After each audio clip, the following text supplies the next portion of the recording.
जी गए, ओ भैया कौन हो भैया तुम? यमुना जी बोली हम श्याम सुंदर। ठाकुर जी बोले श्याम सुंदर तो हम हैं। बोले तुम नकली भेलू पियाओ, असली हम हैं।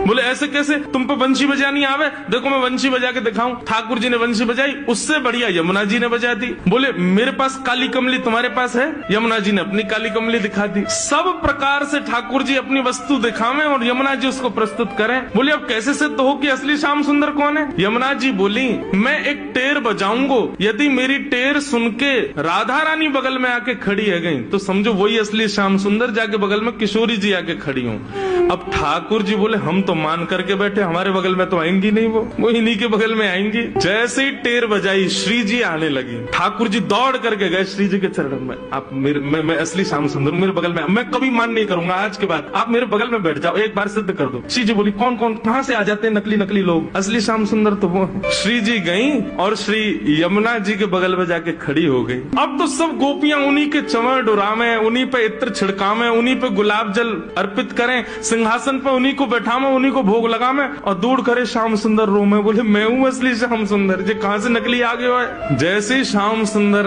रुदन करने लगे, श्री जी बोली अब ठीक है, अब मान खत्म हो गया है, अब आप बुला लो। तब यमुना जी गई, बोले श्याम सुंदर आप ही हो असली श्याम सुंदर, हम तो श्री यमुना जी, हम तो यमुना महारानी है। बस आपसे एक ही प्रार्थना है, आज के बाद वचन दो हमारी श्यामा जी को कभी कष्ट नहीं दोगे। तब श्याम सुंदर ने यमुना जी को वचन दिया, बोले आज से हम नियम लेते हैं कि जब ये मान करेंगी तब हम इनको मनाएंगे। यमुना जी बोले हाँ बस यही नियम रखना, आप कभी मान मत करना, श्री जी ही मान करें।